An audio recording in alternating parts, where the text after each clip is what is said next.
Hello everyone, I am Soumya from Devghar, India. I am a computer science teacher at Abhishek Coaching.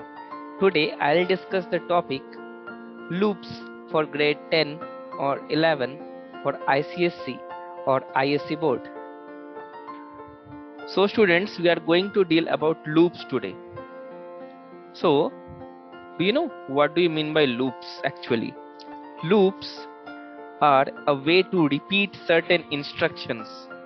Okay, suppose say I need to repeat uh, your name 20 times. Okay, so suppose uh, Abhishek coaching.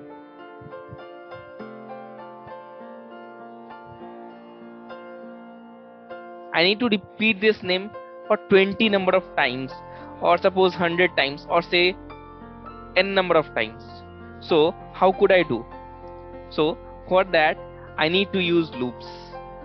So loops are the best possible way by which we can repeat a set of instructions. Okay, so it can be a certain string also, it can be a certain type of operational statements also, it can be anything. Fine. So suppose I need to write certain numbers, okay, till like 1 2 3 4 5 and up till 10. So what should I do?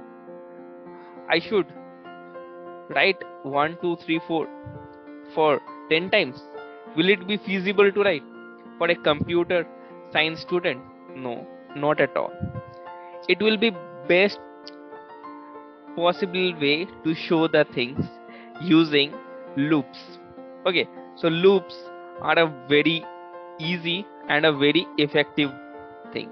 Suppose I need to print certain patterns like 1 1 2 1 2 3 1 2 3 4, certain patterns like this, or say certain patterns like B BL BLU BLUE. So for that loops are the best possible way. Okay, so we'll see the loops, okay, in just a few seconds. Now suppose I need to do the sum of n number of terms. As you have seen in maths, that suppose you have been given to sum up certain terms, suppose s equal to 2 plus 4 plus 6 plus till 20. So shall I add all those? No, not at all. A computer student shall add and do? No, not at all. We'll use the loops concept. Fine. So let's see the structure of loops, how they are being used. Okay, what's the syntax, what is the general format? So we have three types of loops. Okay, first of all, we have three types of loops. Each loop will have three basic parts. So what are the parts of the loops? Before knowing the structure of loop, we should know the parts of the loop. So the first part of the loop is the start expression. Start expression. Got it? We'll see what are start expressions with some examples when we'll understand the structure of the loop. So then we have the next part of the loop that we say as condition or conditional expression or condition expression, whatever you can say.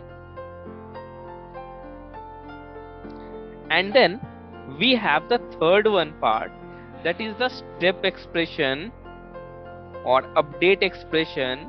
We can say anything. Got it, children? So the parts of the loops are three: start, condition and step. Okay, besides that the loops will have the body and all, so that's the general thing. But then that's the three parts of the loops. And as I said, the three types of loops are present. Okay, you go to C++, Java, anywhere you will find three types of loops. So the first loop is for loop. The second loop is while loop. And the third one is do while loop. Beside these, we have another loop which is introduced a few years ago. Okay, not so much long time back, but few years ago. That is for each loop. Okay, so that is not very much important till class 12, but the 3 for while and 2 while are very much important for ICSE or an ISC students. Okay, so let's see about for loop. Do you know the easiest one is a for? We'll move on to while and do while after some time. But what's for? Let's see the structure of for. So this is a for syntax. Okay, for loop syntax. So for, we'll write the start expression. Then after the start expression, we'll write condition expression.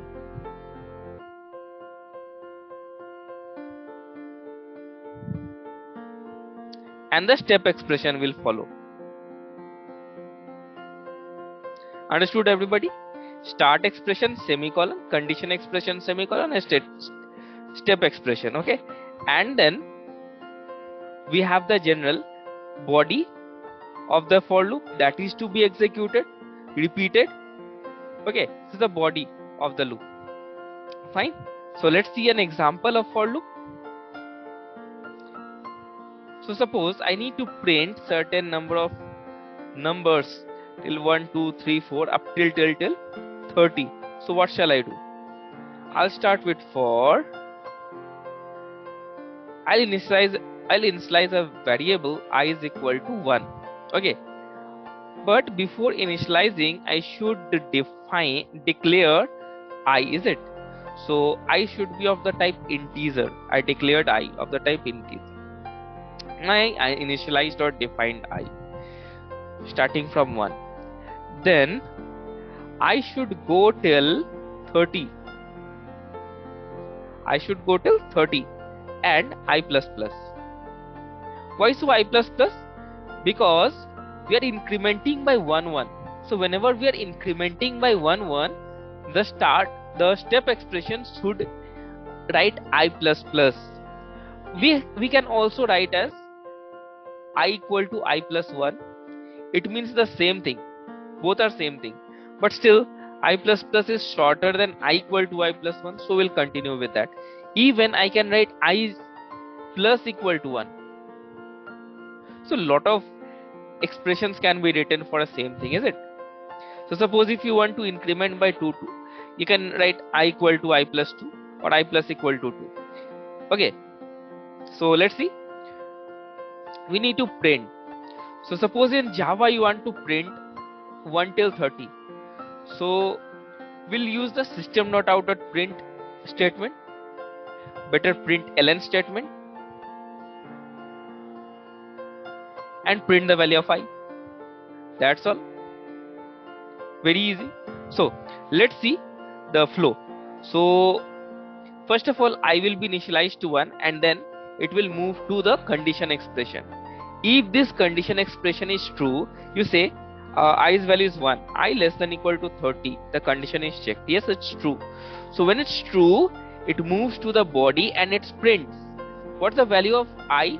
1. It's printed over there. Now after printing, it will move to the step I plus plus.